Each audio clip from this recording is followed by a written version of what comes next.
The following podcast is a W2M Network original production. Visit W2Mnet.com for all of our other great podcasts, plus news, reviews, articles, and opinions from the worlds of wrestling, video games, football, and entertainment.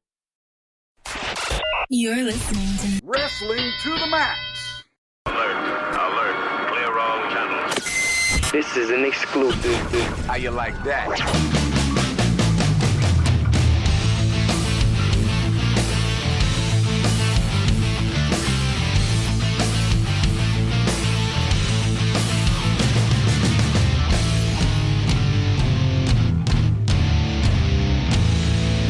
And your hosts, Gary Vaughn, Sean Garmer, and Paul Leeser. King of Sport. New Japan Pro Wrestling.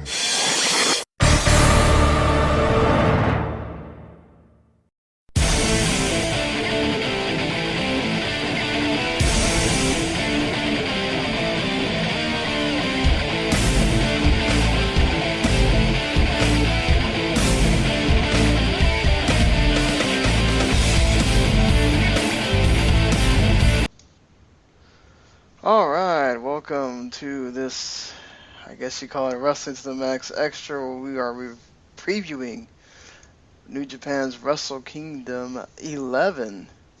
And, of course, with me here is Mr. Paul Leeser. Heyo. And Mr. Gary Vaughn. What is up? Well, hopefully Gary will get to watch more this year than he did last year, but this is kind of the show that Gary watches. At least, once a year of New Japan. It's the show that everybody kind of watches once a year. Even freaking Patrick watches it half the time. He was on our review last year for Wrestle Kingdom 10. So, it is New Japan's basically WrestleMania, whatever you want to call it. It's, even though it starts at the beginning of a year, it's sort of the bookend to all their storylines from the previous year. And, of course, they will be doing that here again for this humongous show. The advanced ticket sales are even bigger than last year, so with a lot of fans coming from the West, actually. So, Kenny Omega being in that main event, maybe doing wonders for that number, and also just how great it's been for New Japan this year, even though they had the exodus after Wrestle Kingdom last year, just what the company has been able to do. So before we kind of get into talking about the show, just to sort of kind of bookend this year or whatever, what has stood out to you knowing what the company went through? You lose two of your biggest stars and a more than serviceable tag team that included a single star that you could use as well in Carl Anderson at various times.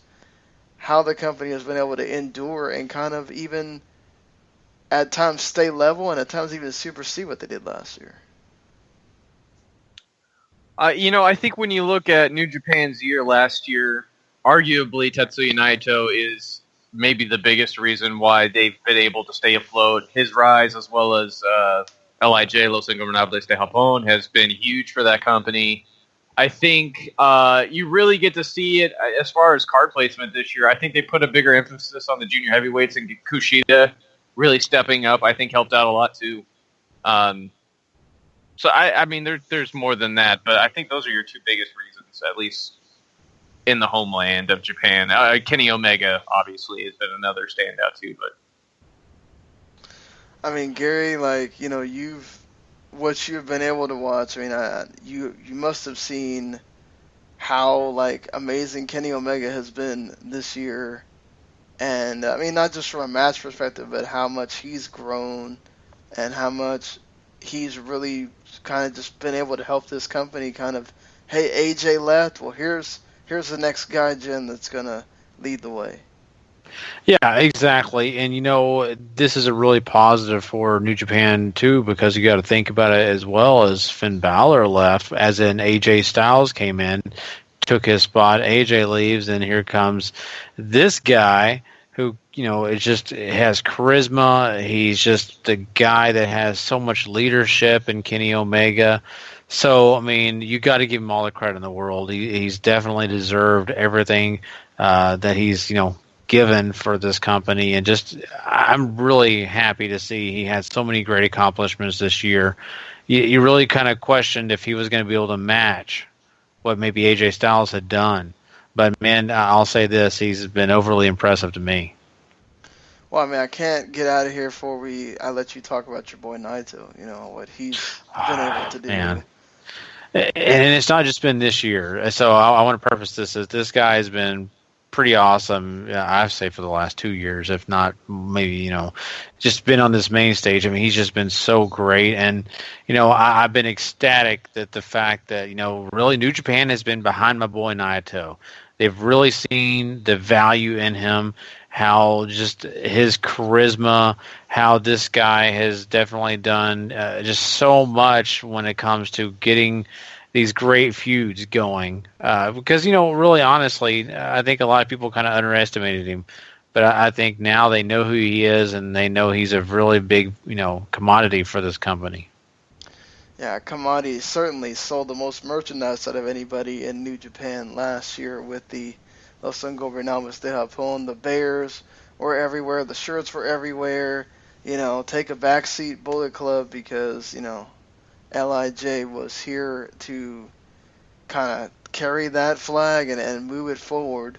Obviously New Japan always consistent with the matches. I don't think we need to go over this again, but we have talked about it. We talked about it last on our end of the year awards shows, how great many of the matches were and how many of the matches came from New Japan, not even just Japanese wrestling in general. So, that being said, 3 of those matches last year came from Wrestle Kingdom that we're talking about. This year there's a last 4 that looks just as good, if not even better. And then you've got an undercard that is even possibly deeper than last year's as well. And of course, they start everything with the New Japan Rambo, which is essentially their version of the Royal Rumble, except for you can pin, submit, and throw over the top, guys. This is always sort of a fun thing. The first year, Yuji Nagata won and took it really seriously. He got that Intercontinental title shot against Nakamura at the new beginning out of it. The second time, you have a guy like Jado win, and it means absolutely nothing. So it's going to be interesting to see with the guys they could potentially have in this field that we don't know. You're going to have comedy guys, but you could have some serious guys in there too, of how they decide to take this. What do you think, Paul? Just as far as surprise entrance goes, we know for sure Scott Norton's going to be in this too, which I am eagerly looking forward to. I'm a huge fan of his. He's also a former 2-time IWGP heavyweight champion, just so people aren't assuming that I'm speaking strictly about his WCW work. This is always fun. It's always a nice little 30, 40, 45 minutes, sometimes an hour. Fun little thing. I've picked Tenzin to go over here just because I think they might play off of some of the good feeling he has coming off the G1 last year, but this is really something that can go any which way possible. So, yeah, and I'm not going to pretend like I know everybody that's going to be a part of this. And, I'll just say this. When Wrestle Kingdom comes around, there's lots of different matches that really, grab your eye. But some of these type matches, especially these multi-mans, I think this is the best time of the year for them. I think they really put a lot of hard work into them. And this one's going to be exciting. I know it is, and I can't wait to see what they do. The comedy is one of my favorite parts, though. Even though it may not be the most important part, the comedy is one of the most special times for me in these type matches. Yeah, you're going to have your great kabukis in there, throwing fire and doing all that and misting people, and you'll have Koshinaka coming there doing the hip attacks with Taguchi again, or even a Fujiwara coming in there at whatever he is, 75 or whatever he is right now, still kicking ass. It doesn't matter, he's still gonna do it. I'll say he just came back to wrestling after the orbital bone fracture. I'm going to say Michael Elgin shows up here, and I think Michael Elgin will win. I think if you have a guy, a heavyweight guy that's sort of your borderline main eventer, I think if you're having him in that kind of match, it's so he can win. and sort of make a comeback to New Japan after being out. So I'll go with Mr. Elgin. We move on here to the first match on the card, which is Tiger Mask W. It's a celebration, basically, of the Tiger Mask anime. You kind of got to the end here where basically Tiger Mask W and Tiger the Dark have to go at it in a New Japan ring in the anime. Well, you're going to do it here at Wrestle Kingdom on the actual show with, of course, 2 representations of those characters. We've already seen Tiger Mask W is pretty much Kota Ibushi. And Tiger the Dark is rumored to be ACH. So let's say that those 2 are in play here. Kota Ibushi, ACH. Man, you know you're in for a special treat of a match. Yeah, I think it really depends on how much time they're going to give this thing. Obviously, Wrestle Kingdom tends to run long, sometimes 4+ hours. So I don't know if time is going to be so much the limit, but I have to wonder how much they're going to give it here. Just, I think Tiger Mask W gets the win here. If it is Kota Ibushi, a lot of people are looking for him to challenge later on in the evening if things happen to go Kenny Omega's way and use that to build up, seeing as there's an insane amount of story to play off of from their tag team and their work in DDT and just how close they've been. So if that is a way to go, you could do that. But I think either way here, Tiger Mask W does come out with the W. Oh man. So no love for ACH, I say. It's interesting. I think Kota Ibushi is a guy that really interests me for the fact that maybe, I think Paul has a point here, but I think I would go Kota Ibushi on this one. I think I just kind of feel strongly about that. Well, Tiger Mask W is going to win. They're not going to have him lose on the biggest stage. Obviously repping that anime. Because he's repping that anime. He wins in the anime. He's not going to lose there. He's the main character too. He's the big thing here. And is this his debut? No, this is the second match. Right. Let's say Tiger Mask has been around forever. This is not the same Tiger Mask you're familiar with. Okay, so this is a new one that I have not had. This is basically like a remake of the anime. Mm-hmm. Really? Yeah. Okay, so he's a reboot of something old. Right? Sort of, because they still have the old Tiger Mask there too. Right. Okay, so Tiger Mask has been a lineage that dates back to the 80s, but this anime is something they've done recently. Okay, okay, I get you. See, if anyone out there this guy doesn't know, I don't watch anime. Like this anime is actually cool, Gary, because it has Naito in it. Does it really? He makes an appearance, and Okada's in it a lot, and so is Nagata, because Nagata's the president of New Japan in the anime. But see, watching zero anime does not help me in these situations. So I guess you guys are right. I have to default to you guys, but I barely know any Pokemon besides the main character of Pokemon, right? Pikachu. That's the only one I know. Yeah. That's it. That's my category. So that's just my ignorance, but that's okay. You guys are right. I'll just go with you guys. Well, I don't want to get into a Pokemon conversation. I'm on podcast for that, but this is it'd be interesting because ACH should be having his working boots on because he could be trying to get himself a job here, knowing that the relationship with Noah is pretty much dead, so he can't go back there unless he just only wants to work in Noah. I guess he could go there for that. But if he has any aspirations for New Japan here, he's going to be working his butt off. He's not working with ROH anymore. So try to get yourself signed to New Japan. Have a good match here. You never know what they tell you at the end of the day. Tiger Mask W definitely wins. No doubt about that. So let's get into the actual matches that have an outcome that sort of matters. As far as future storylines go, perhaps. The first one being the IWGP Junior Heavyweight titles, or Junior Tag Team titles, sorry. The Junior Heavyweight Tag Team titles. The Young Bucks are your champions. They are taking on Roppongi Vice, who has beaten them for those titles before. Roppongi Vice has the storyline of they were teasing dissension all throughout the Super Juniors tag tournament, and then they were able to come together and win that thing and get this title shot, do they go all the way, Paul, and win the titles after everything? I don't think you tease everything you did without them falling just a bit short and having them fall apart here. No, don't get me wrong. They certainly could win, and you can put all that in the past, and suddenly you have a new hot team you can work with outside of the Young Bucks. And especially with Red Dragon sort of seemingly up in the air as to whether they're going to be heavyweights or not going forward, depending on how all this contract mess with Ring of Honor shakes out. Maybe they've changed the mindset on this. I'm going to stick with the Young Bucks to win here, though. Yeah, I think so too. I think the Young Bucks are the team at this minute because of the fact that, Paul pointed out the contract situation. That really concerns me with Red Dragon. So I think that, it's going to be continuous with this whole Young Bucks, being successful. And I just kind of feel like that they're the favorites for me. I feel like we are going to see Roppongi Vice go all the way here. They teased that dissension.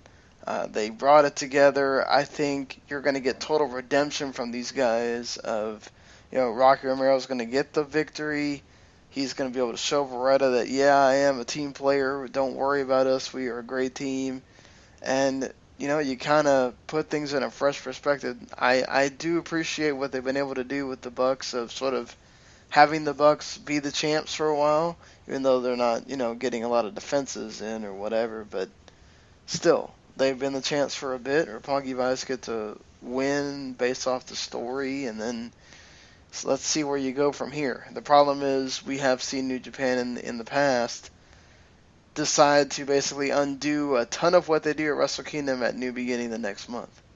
So let's see what they decide to do there. But for the time being, definitely I think this is really cool that the junior tag teams finally get a 2-on-2 tag title match after so many times you're having these multi-man tags, which they're great, don't get me wrong, but it's nice to see you put a little bit of emphasis on these guys for a bit.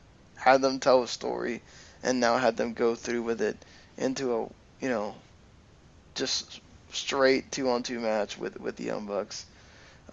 Should be good stuff. Could be one of these where perhaps we're talking, depending on how much time they get, obviously.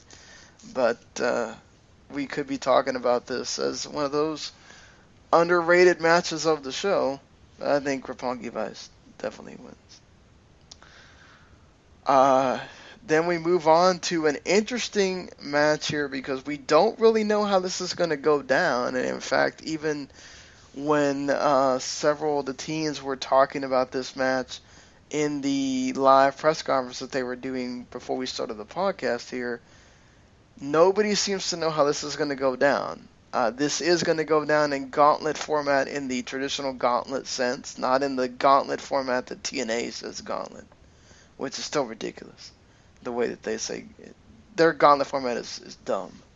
They should use a different term than gauntlet. But anyway, this is a 4-way gauntlet match featuring for the Never Openweight 6-man tag team championships, featuring your champions Satoshi Kojima, David Finlay Jr., and Ricochet against Team Los Ingobernables de Japón, Sonata, Bushi, and Evil, Team Chaos, Will Ospreay, Yoshihashi, and Jado. And they couldn't pull anybody but Jado here. Team Bullet Club also in here again, Yujiro, Hangman Page, and Bad Luck Fale. This does seem set up for one team to win, but since we don't know what order they're going to do this in, we have seen this happen before where it's the champions are first and they literally defend their titles against every single team, or the champions are last and, they're the last team that comes out to wrestle the other three teams. We don't know what the order is going to be, but what do you think happens here? Who does it come down to, the final two teams, and who wins? I think your champion should start. I think that makes the most sense. So they'll start off. I don't exactly know who it is, but if it's Bullet Club or Chaos, I don't think it'll matter much. The Bullet Club contingent there could surprise. I mean, this is the lower dregs of them, the C team, if you will. So I don't really know the only reason I'm iffy on Bullet Club is because Fale tends to make the difference sometimes. He tends not to, depending on how New Japan's feeling on him at the time. I think Chaos here is a total write-off, so they might start them first. That way you can do some more Ricochet Osprey stuff. They'll get them out of the way. I think LIJ wins this, though. Bushi, Evil, and Sonata. I think this sets up sort of a storyline you might have go out throughout the night where LIJ ends up coming out on top more times than not. I think LIJ and Chaos will be, battling this out for the victory, and I'm agreeing with Paul. I think that my boys over there, when Nayato's group's going to get this thing done. Yeah, I definitely think the champions are going to be out there first with one of the teams. I'd say Bullet Club probably. And then I think your champions run through Chaos as well. And then it comes down to Team LIJ, and Team LIJ winds up winning. I think Sonata will wind up getting that Skulls in on Kojima just to kind of make a statement and win those belts for Team LIJ. This should be an interesting match, just the way they decide to do it, how much time it's going to get, and are they going to try to just zoom through this, or are they going to give them time to work? You think this will be one of those fast ones, Paul, or do you think they actually kind of, knowing that you're sort of doing 3 matches in one, do you give them time? I think it'll probably be pretty spaced out. Certainly, they're going to want to highlight certain prospects here, but I think Will Ospreay and Ricochet getting a chance to have a little 5-minute sequence or something like that seems like a sure thing. I think Finley's going to get his fair share to shine here too. But parts of it might be quicker. I certainly think that LIJ portion near the end and the Chaos parts will get the lion's share of the time. Well, there you go, Gary. At least your Team Naito will get a win here in the early part of the show. Now here we get into our special singles match. Juice Robinson taking on a new member of the Bullet Club, the American Nightmare, Cody Rhodes, in his New Japan debut. Hopefully it's not a squash match. Hopefully you do get Juice Robinson getting to show a little bit here, because he has been a guy that's been terrific for them in 2016. But this should be a showcase match for Cody. Yeah, Juice has certainly made the undercard show, and Lionsgate in general, too, very entertaining. To watch him sort of transform into the guy he's become has been a real treat. And I think the biggest reason why he got this is because he sort of has a foot in both worlds, right? He came from WWE and NXT and all that, so he's got that in there. Plus all the time he's been in the New Japan dojo now, working as a young lion and really coming up. Mostly from the last 3/4 of last year, into the worker he is now. And I think he's going to work well with Cody. I think this is going to be a good match, but you're right. Cody Rhodes should get the win here. It makes, it doesn't make any sense if he doesn't. Yeah, exactly. And Cody Rhodes is the guy that, a lot of people are excited about seeing wrestle in New Japan, and it would not make any sense for have him come out there, have a good match, and just lose. I think the Japanese fans really do want to see what he can do, and are excited probably to see him get out there. So it's going to be hard for me to pick against Cody in this one. Not to mention he's got a sweet-ass new shirt, too. For his New Japan debut. It looks awesome. Really? That shirt looks really great. ProWrestlingTees.com. You should go check it out, Gary. I will. Where do you fall on this, Paul? Because I'm kind of one of those that I'm not the biggest fan of Cody Rhodes' debuts, and he's debuting at frickin' Wrestle Kingdom.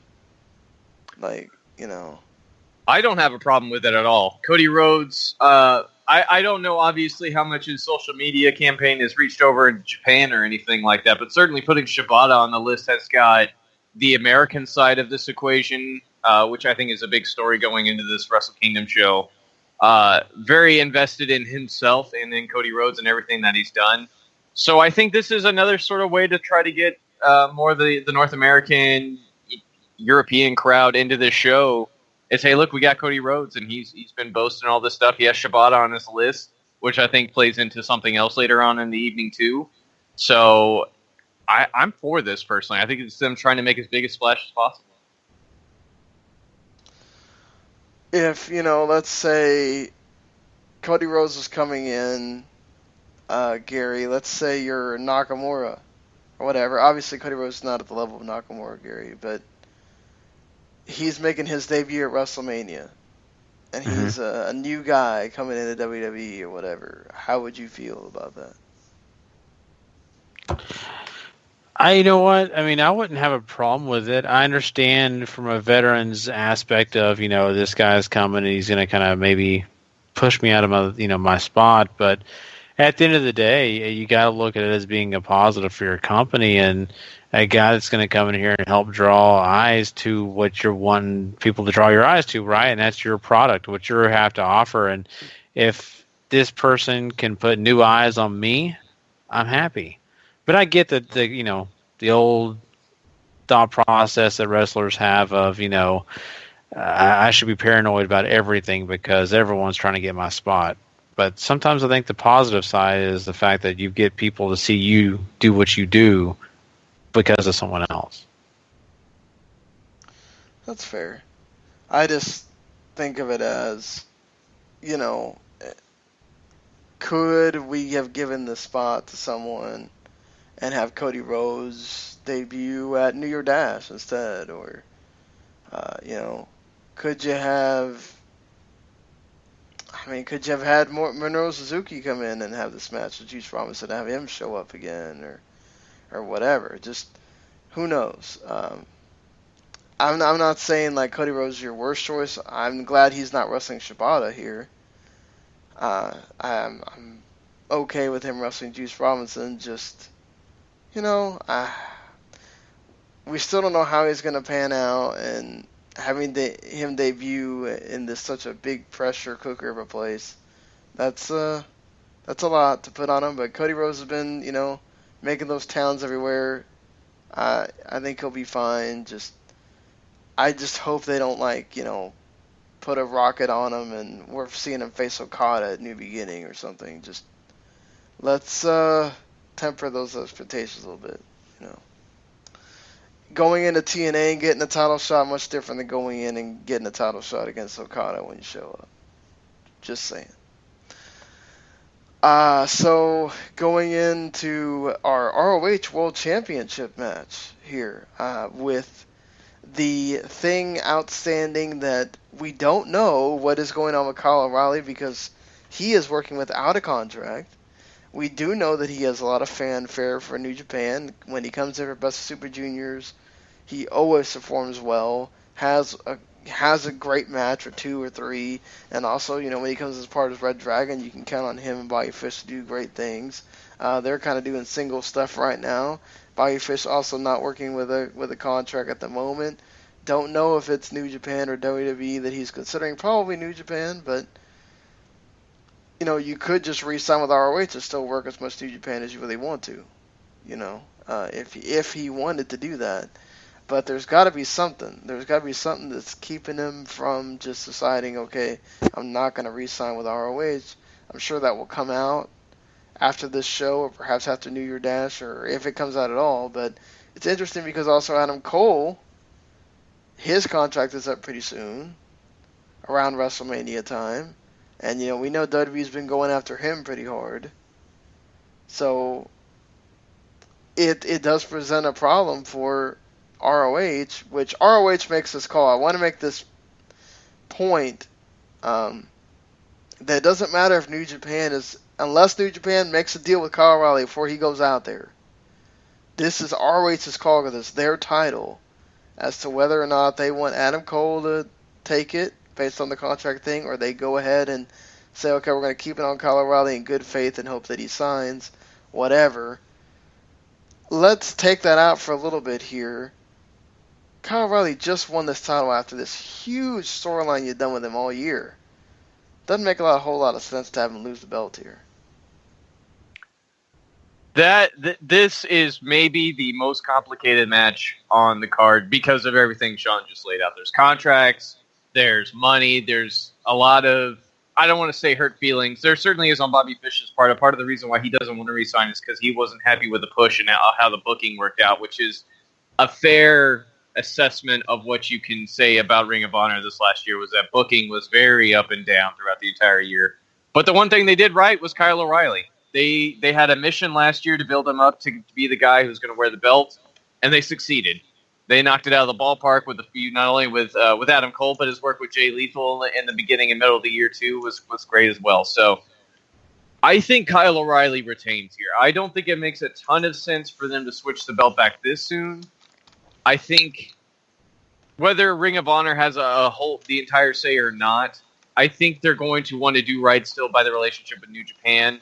And Kyle O'Reilly, I think, is going to be much more well received here. Not to say that Adam Cole isn't great, but so far in Japan, he hasn't made that big a splash. It's certainly been better than Jay Lethal's. I will say that much. But he's not up there yet. So I'm going to say O'Reilly retains here, both because of booking sense and because of Ring of Honor wanting to try to do the best they can by New Japan in this relationship too. Because I think a lot of their stock and their sort of appeal here in the States is this deal. Yeah, and I agree because the fact that, Kyle O'Reilly's time with this title has not been very long. And sure, it doesn't mean anything if, New Japan really, pushes the envelope for them to, switch that title over. But at the end of the day, I think everything that Kyle O'Reilly's done in the United States with Ring of Honor and the storyline that's gone behind that, it would be a terrible shame to change all that just because of a show and Wrestle Kingdom. Even though it's a great show, just to do it because of that, it's not a good enough reason. So I'm really pulling for Kyle O'Reilly to pull this off.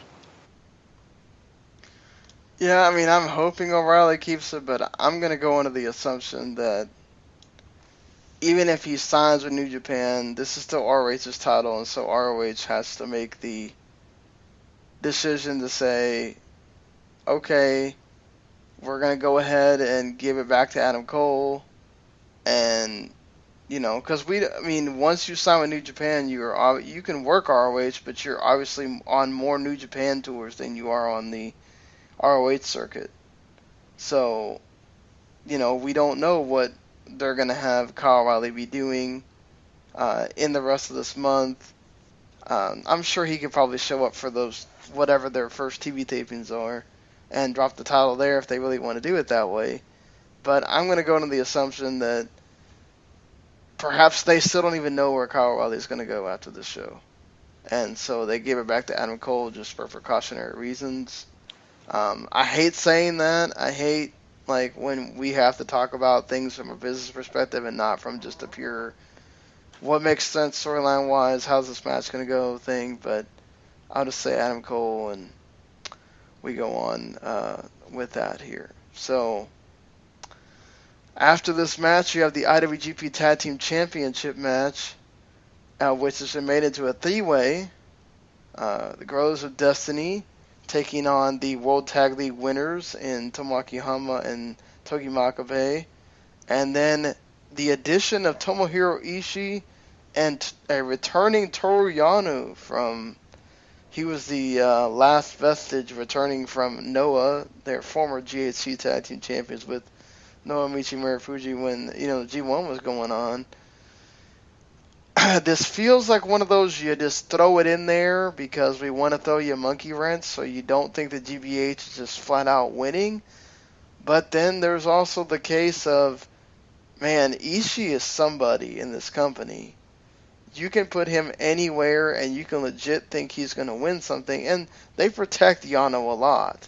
As much as a comedy character as Yano is, they protect Yano a bunch. So it's quite possible, and Yano just came off a tag team title reign, as I just mentioned. So it's also quite possible they could have Ishii and Yano win here too. That's kind of where I'm going. I'm thinking you're putting two big guys in this match. Why have GBH win it again for a second time in a row? Why not give it to Ishii and Yano and see where you go from there? This is interesting because the Yano and Ishii thing came completely out of nowhere. Sean mentioned Makabe and Hanma beat the Guerrillas of Destiny to get this match in the Tag World Grand Prix. So there's that. There was that tension coming into this already. At that moment, I thought Guerrillas of Destiny were going to retain the championships here just to sort of kind of get their win back. Plus, they really came a long way during that tournament, too. I don't want to understate how great they were in that. Ishii, I don't want to say Ishii feels bigger than this, but he feels bigger than this to me. And that might be because I'm bent towards loving everything that he does, because he might be my favorite worker in New Japan, and he's so great. And as Sean mentioned, Yano gets protected, and I think he's a bit of a draw for him, too. So it wouldn't shock me to see them walk out with the championships, but I'm going to stick with my original prediction. I think the Guerrillas of Destiny end up walking out with the championships. I think I'll go Yano and Ishii. Why do you think? I just think because of the fact that I think it's going to be a surprise. I think some of this stuff, it really feels like, Well, Yano is that guy. He could just roll you up in like 2 seconds. Yeah, that's my thing. He's funny. There's a lot of different things that could take place, but I feel like that, there's going to be some surprises. There always are a few things in, when you talk about Wrestle Kingdoms that are kind of like, oh, wow, I didn't see that coming. And I think this could be one of those matches where it happens and people are like, oh, wow, I really thought this other team was going to do it. Okay, so since this match could be the one after or before intermission, they always announce like the big calendar dates during intermission for Wrestle Kingdom here. Do they announce, make a prediction, do they announce G1 shows in America in this thing? Yes. I could see it happening, especially being on the biggest stage. I think it makes all sense in the world to do that. Yeah, this is the time where you get, I don't know how many, and I'm not joking, I have had 3 different DMs, and I've also had people in various groups ask me, how do I get to watch Wrestle Kingdom 11? These are just people that never watch New Japan any other time, but they want to watch Wrestle Kingdom 11. So, just like, and New Japan has to know this because you're getting English commentary for this. Kevin Kelly and Steve Corino will be there for English commentary, and they'll be there for New Year Dash as well the next day, which is something else you also get if you subscribe to New Japan World. It costs you about, I got charged $860 this month, so it's really not that expensive, guys. And then you just make sure you cancel before like around the 28th or 29th, and you'll be good. You don't have to worry about it if you don't want to keep watching. But, yeah, so I think definitely you will see this because you're going to want to make those announcements. You're going to want to get people clued in. Hey, this is going to be in LA. We don't know where it is yet, but we'll have more details as they come and, announce how many days are going to be in America, and then you announce your rest of your days or whatever. So, I think this is the grand opportune time to do it. So we should not, delay any further into these 4 huge matches that are the back end of Wrestle Kingdom 11. The reason why most people are watching this show in particular. Start out with the Junior Heavyweight Championship match. You have Kushida, the champion, defending against the returning, debuting, whatever you want to call it, because he's no longer Kamatachi. He is Hiromu Takahashi, newest member of Los Ingobernables de Japón. Sleazy guy, Mr. Takahashi. This one really could go either way. You could definitely do the whole the uncontrolled chaos that is Takahashi. It's too much for Kushida, not to mention, I'm sure that, different people from LIJ are going to get involved in this match. I wonder if Taguchi's going to come save Kushida again. That's going to be interesting. Or do, members of Chaos show up to mess with Kushida since they had that big feud throughout the whole year or whatever. This is going to be an interesting one. Do they keep it 1-1? Do they involve guys? Is that going to factor in the finish? Or is Kushida just, he's the ace, and he's too much for Takahashi at this stage? Various storyline plot points that are available here. What do you think, Paul? I first want to come out and say this is the match I'm most looking forward to on this show. I think Kushida is one of the best workers in the world. Takahashi has been incredibly impressive in all the times I've seen him, whether it's been CMLL, ROH, or his recent house show appearances for New Japan. I think you give the belt to Takahashi. I think that continues to build up the LIJ stuff, who I think is your hot hand right now, and you want to ride that. Takahashi came in on this huge wave of publicity, and he, obviously being the time bomb and everything. And I think he's gotten over very quickly with the New Japan crowd. Kushida, I love him. He's great chasing. And if you want to keep the junior division hot, I think you move the title here and let that sort of run you to maybe March or April. I think it's an interesting thought process. Right now, it's just hard for me not to go with Kushida. This guy, every time he has a big match, he usually finds a way to pull it off. And I think he's a guy that, can still continue this feud if he wants to, or do whatever they need to do with him. But it's hard for me to see Kushida not walking away with it. Yeah, I'm probably going to be on an island when it comes to this kind of thing. I'm sure most people are going to be picking, just like Paul with Takahashi, but I think they might do the story of Kushida being too good for Takahashi on the first try. And, I know Takahashi's a heel or whatever, but they did this with Bushi. Bushi did win the title, and then you had Kushida win it back, so that's also a possibility you can do, but I don't know. LIJ is sort of a weird thing right now because they're obviously heels, but they get cheered. So, you don't have to do traditional storyline elements with these guys if you don't want to.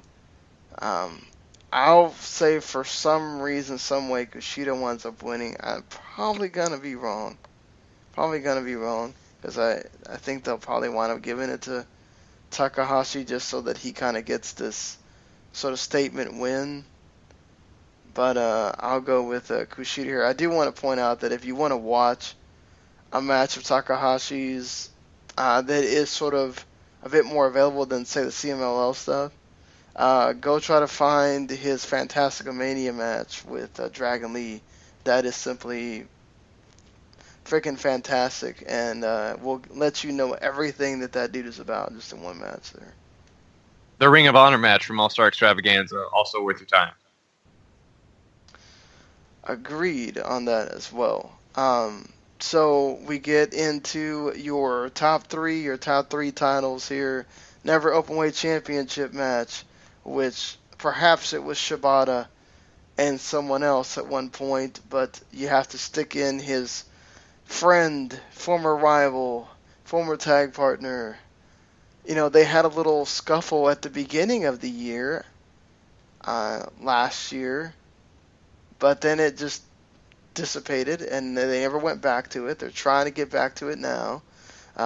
So you got your never Openweight champion Katsura Shibata against old friend Hiroki Goto, the bridesmaid of New Japan. So is this another bridesmaid situation for Mr. Goto, or does he win the title here? I am so ridiculously torn on this, more from personal love than I think wrestling logic and storylines play into this. I'm a huge Goto fan. I think he's great. He's highly underrated, I think, among New Japan fans, as far as what he can do and what he can accomplish in the ring. Shibata and Goto have great matches no matter what, so I'm sure this is going to be another barn burner.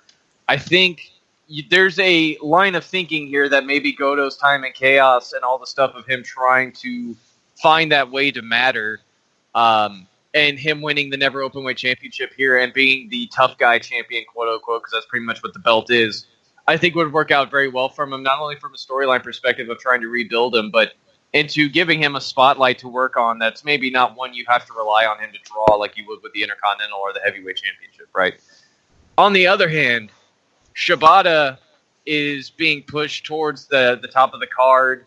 I think this year might be his year to win the G1, and certainly a big win here at Wrestle Kingdom would do a lot in his favor. Plus, I think that New Japan wants to do the Shibata-Cody match at some point. just don't really know when. So I'm going to say Shibata retains here. As much as I think I might be wrong on that, I'm going to say Shibata retains. All right, what do you think, Gary? This is difficult because I think that Shibata is definitely, one of the toughest guys out there. And Goto, I mean, he can find a way to win this. It's going to be really difficult for me to kind of pick. But you know what? Why not? You know what? Sometimes the bridesmaids things, have to end, and you get a chance to be the one that's the bride. So I'll go Goto on this one. This one's hard for me yet. A Shibata Cody Rhodes New Beginning match for the Never title is pretty, self-explanatory. I mean, it doesn't take much to do. It's at a New Beginning show. Then if Cody Rhodes wants to skedaddle, he can. You kind of do it sooner rather than later instead of there's nothing that says you have to. You can obviously wait till a bigger card, or say you want to sell a house show with it or whatever. You can do that as well. I'll say Shibata keeps it. Do you think Cody comes out afterwards to challenge? If Shibata keeps it, then yes, I think he does. Yeah, I think he does too. And maybe a bit of this relies on how well Cody's received in his match. Obviously, he's going to have a lot of name value coming into this because I'm sure most of the people in that building are going to be familiar with his WWE work. So I think he's got a lot in his favor as far as being that draw for a Never Openweight Championship match somewhere down the line. But if Shibata retains, I would definitely expect him to come out to challenge. I do think, I should know, Gary, in case you haven't watched it, he does have a pretty cool sort of trailer that they played for him. He made a cigar smoking sort of a thing after watching it. Okay. It's pretty classy. Yeah. Was some scotch involved? There is, actually. I figure. There you go. There you go. So, yeah, this is going to be one of those matches, I think, that the brutality is going to be there. So next level brutality. Are these guys going to be walking by the time this match ends? That's going to be the interesting part. So Shibata and Ishii set a high bar last year. That's all I'm going to say. Yeah, Goto and Shibata are really going to have to do a lot to top themselves. But, they have great matches to work off of as well. So, there is that. And we get into the final two matches, which, if you talk to Mr. Tanahashi, this is two main events here. But even if it's not, Hiroshi Tanahashi is going to work like it is, as far as he is concerned. You got a Tetsuya Naito who's also, when he is motivated, he can put on these great matches. And he's super sneaky because, his character, the way his character is, you think he has that attitude of, I don't care, whatever. We're just going to go on to a 3.5-star match and we'll be all right. But then he totally surprises you and pulls out those 4s and a halves, and then, even the 5 with Kenny Omega in the G1, and you go, my God, this man is great. Both of them are going to be working super hard, and if not, Tanahashi's going to be willing Naito to be working super hard for him because, he's always driven to. They don't call him. People make the joke about him being the John Cena of New Japan, whatever.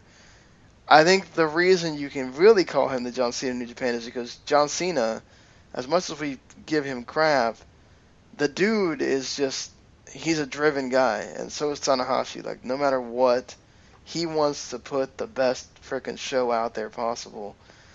And I think you run into a scenario where you might be sitting here going, okay, try to top this, Omega and Okada, at the end of this match.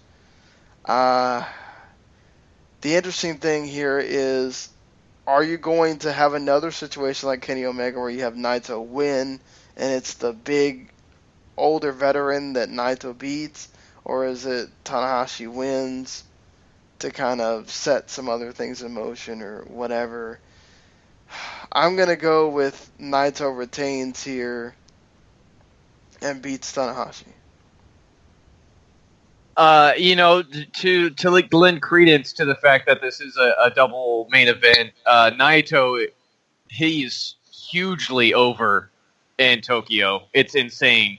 So I imagine that this is going to feel like a main event for sure. And Tanahashi is Tanahashi at this point. He is. I mean, he may not be the ace anymore, but he's still the ace, Yeah. And these guys, they have a real similar working style. At least when Naito's not gimmicking his up. So I think this has the possibility to be right up there in the 5-star territory too. I like Naito to win this too. I don't see a reason to move the belt off of him. It's a great way to keep him in the spotlight without giving him the heavyweight championship. And it's not like Tanahashi can't win this later if they so choose to do that. Well, we know where you're going, Gary. Yeah, I mean, you don't even have to ask me. Naito's going to win this. It's going to be easy. Tanahashi's going to be like, oh, man, I didn't know that greatness appeared in front of me. And then he's going to fall to his knees and just, it's going to be that Hulk Hogan thing, where he says, lay down for me. And then it's going to be like, I'm kidding. No, I mean, this should be awesome. This is one of those matches that, defines what Wrestle Kingdom is, right?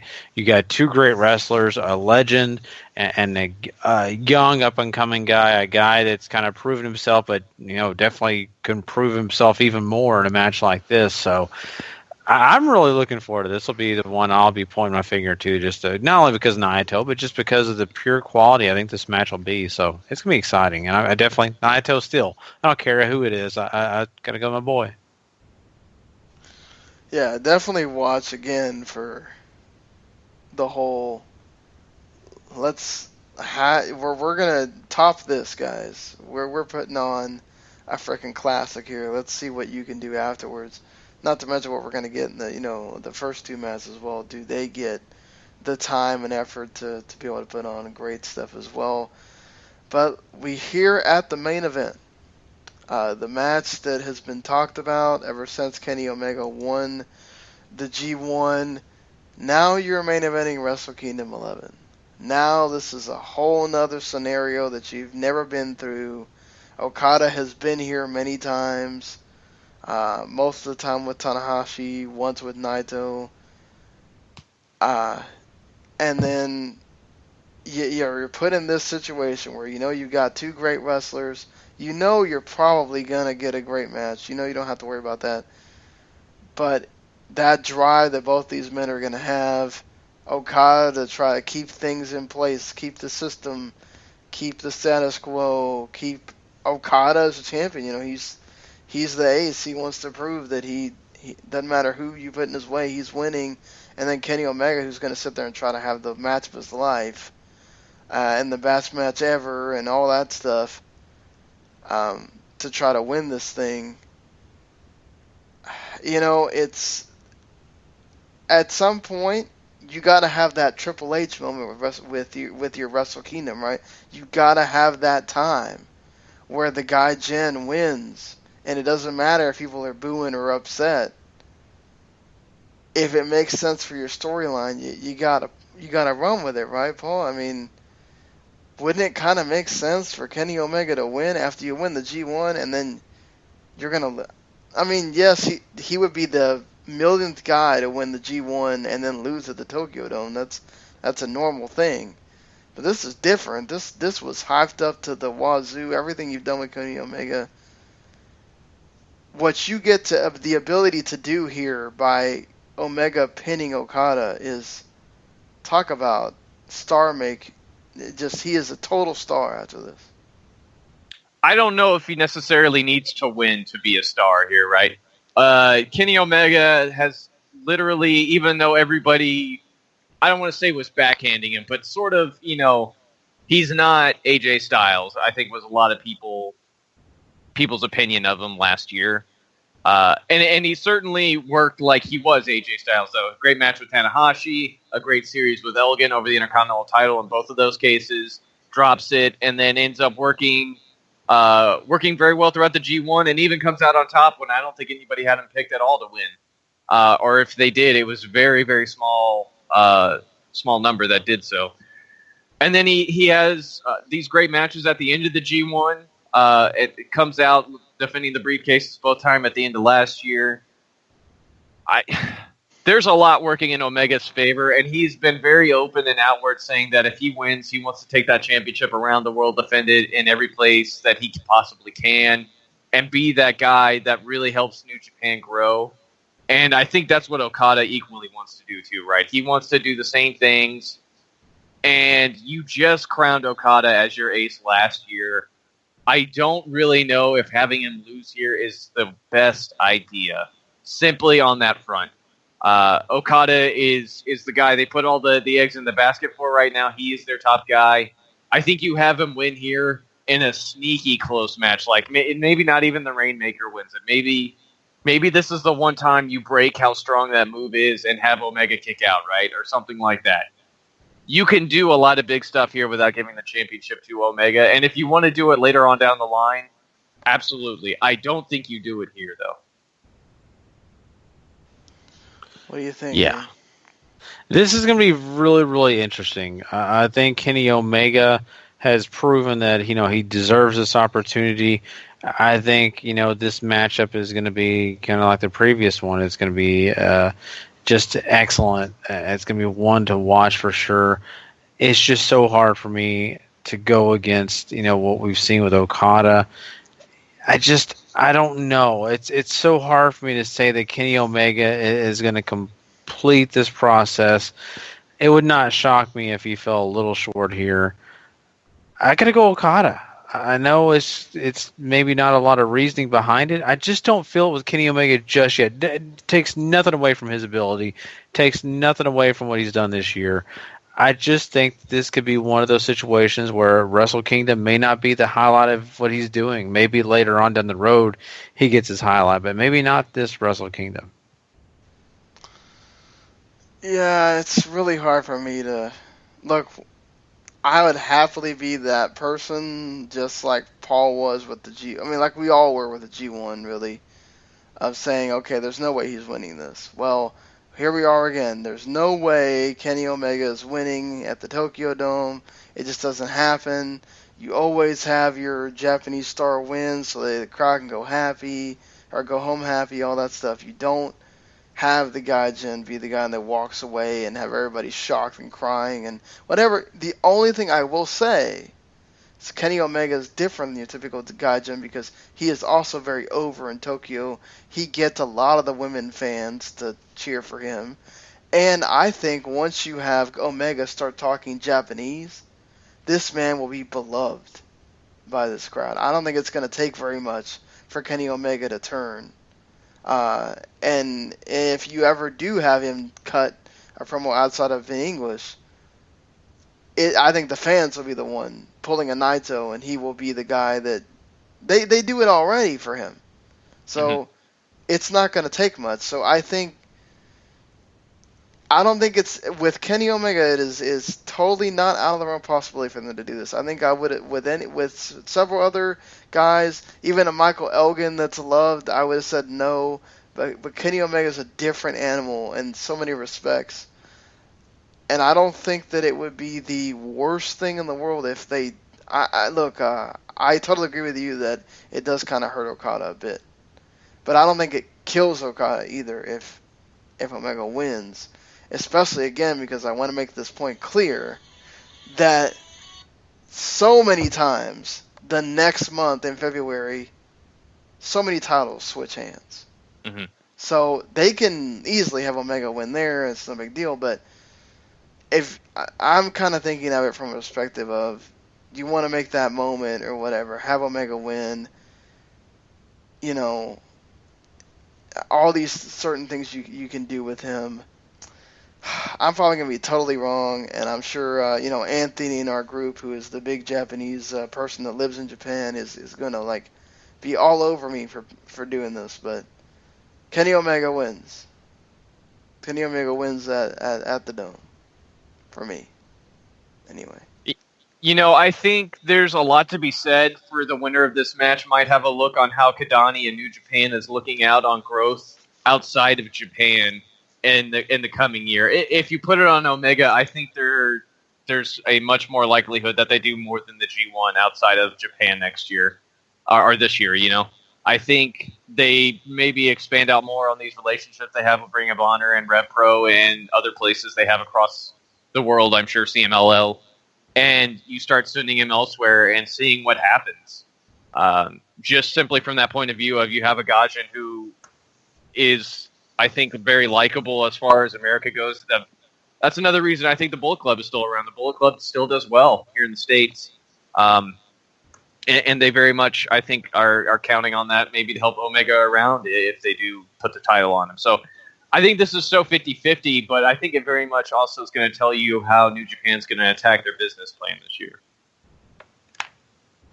Yeah, it's going to be super interesting what happens in this match. A lot of everybody's eyes are going to be here. What's going to happen, not just the match quality, but just the ending, everything that happens. And then, of course, the next day at New Year Dash, pretty much almost everybody got signed a 2-year contract, so other than whatever happens with Kyle O'Reilly and Bobby Fish, we're not going to be hearing any major, oh my god, this guy's going somewhere thing.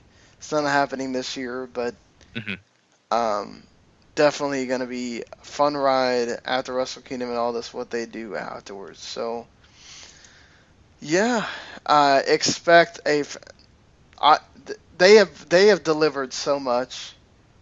Over just me watching over the 2 years that I've been able to watch it, and Paul has been watching it way longer than all of us. They have delivered so highly at Wrestle Kingdom that if it's almost crazy to think if you're not talking about a show of the year contender, something happened, right? If you're not talking about multiple match of the year contenders, something happened here, and that's what you kind of have to expect now. It's crazy the bar that they've set for themselves. Yeah. We talked about last year the top 3 being the Murderer's Row of main events. This one has a top 4, and maybe the undercard delivers way more too. Like, this show is can't miss. Even if you've never watched New Japan in your life and you're listening to this, go find a way to watch it. You will not at all be disappointed by the match quality you're getting. Even if you have no idea who these guys are, you're going to walk away a fan. Yeah, look, I mean, these guys are nice enough to let me do this show with them. These New Japan shows are not my strong point. I really do focus on American wrestling and even a little UK. And, just I've tried to get into New Japan, and I really love it. I just don't have the time, to be honest with you, to watch all the New Japan stuff I want to. Because, trust me, I would just be like these guys and watch it a lot if I just had the time on my hands. But from my limited knowledge, I have seen some of these guys, and it's because of Wrestle Kingdom. It's because some of these other major shows they put together, like the G1. I've got an education, and though that education is limited, I appreciate every minute I've spent with it, because Naito is a guy I would never have known about unless I'd watched it. Kushida, another guy that I respect so much. And it's worth your time if you're not a, New Japan wrestling fan, or you've never seen any Japanese wrestling and you're just hearing us talk. You need to go check it out. Trust me, I'm not big into it like these guys, but it's worth your time.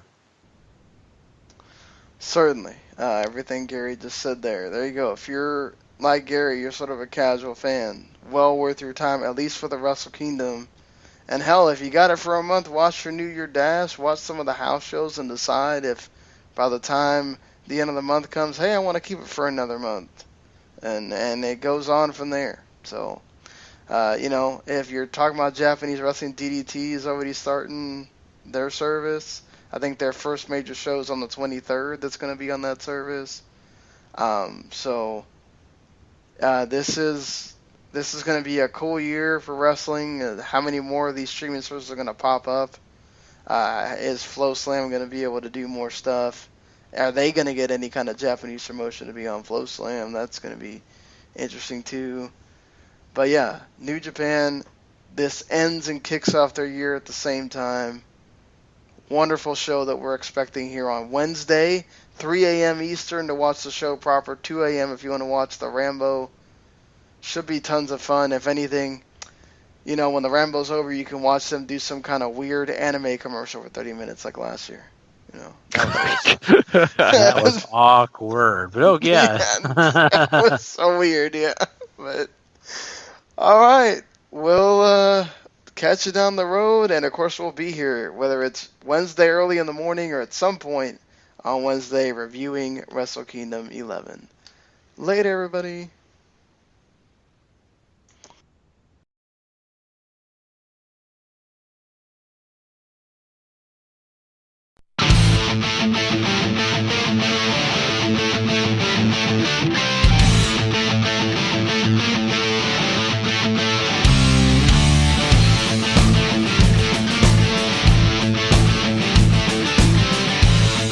The following podcast is a W2M Network original production. Visit W2Mnet.com for all of our other great podcasts, plus news, reviews, articles, and opinions from the worlds of wrestling, video games, football, and entertainment.